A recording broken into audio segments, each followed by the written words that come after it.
Hi there, hope you're having a terrific day. Do you feel like your goals are running you into the ground and that no matter what you accomplish, you feel like there's always something else to be accomplished? Do you find that at the end of the day, you just have no time for yourself, your family, and the things you love and value because you're working so hard on obtaining things? Well, I have a different way of approaching that, and I have 6 questions to help you prioritize exactly how you're living and running your dreams, goals, and ambitions.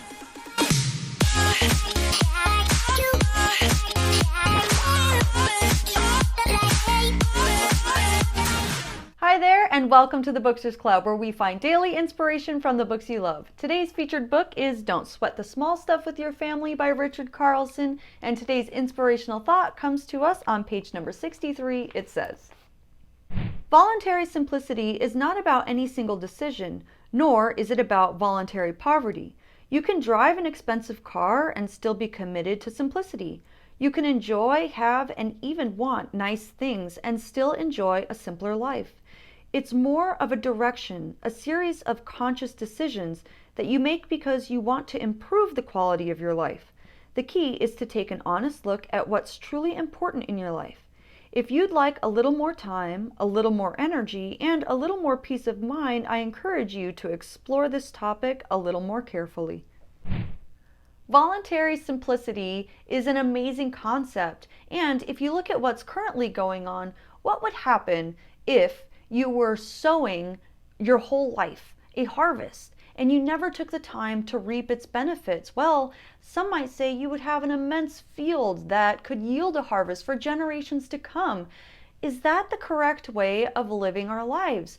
Well, if you have a harvest that is going to yield for generations to come and you're building a legacy for generations to come, what happens to that generation to come? There are many examples of spoiled, entitled, out of touch kids that come from wealth that were robbed of the humbling and hardworking experience that builds character. And if we're doing that to the next generation, then they're not benefiting from it either. So we should actually have a balanced approach where we are reaping the rewards of what we sow. Richard Carlson said that voluntary simplicity is simply putting a ceiling on your desires, not because you have to, but because you want to, so that you can enjoy what you already have. And in fact, desires and needs are two very different things. Needs are necessary, while desires are just strong feelings for something that we want. Your needs, of course, must be met, and all of the things that you're responsible for, like your children, your living situation, those are all your responsibilities, and those needs, of course, must be met. But if you are pursuing your goals, wishes, and your dreams, and you're actually investing time, energy, and money and resources into those things while not meeting your needs first, well, that's a sign that you could not be grounded and you're putting the cart before the horse. So I have 6 questions that are going to help you to determine the differences between your needs and your desires and put those things in check and to apply voluntary simplicity in your life. Number 1, are your desires prioritized? Listing them in their importance is a great way of simplifying your life. You don't have to tackle everything all at the same time. Number 2, do you have time with your family or with the people that you love?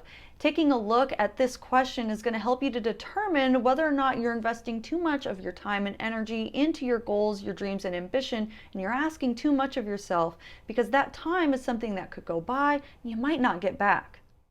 Number 3, do you have time for yourself?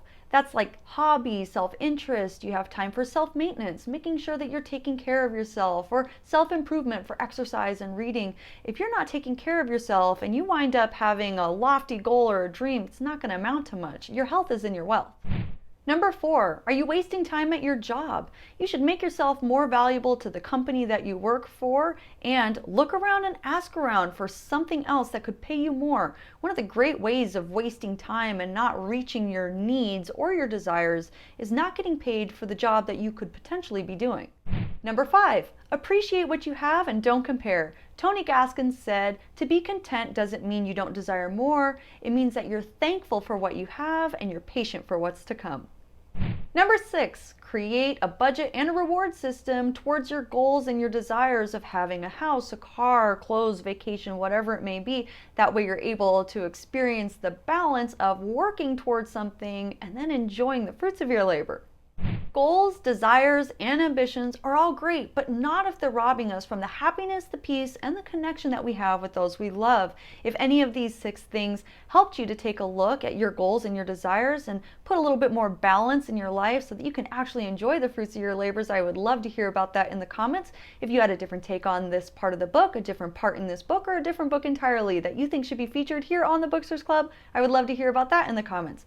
Thanks for clicking that like button if you liked and found this video valuable, and don't forget to subscribe and ring that bell if you're new, because I post new videos just like this one every single day. See you tomorrow, Booksters.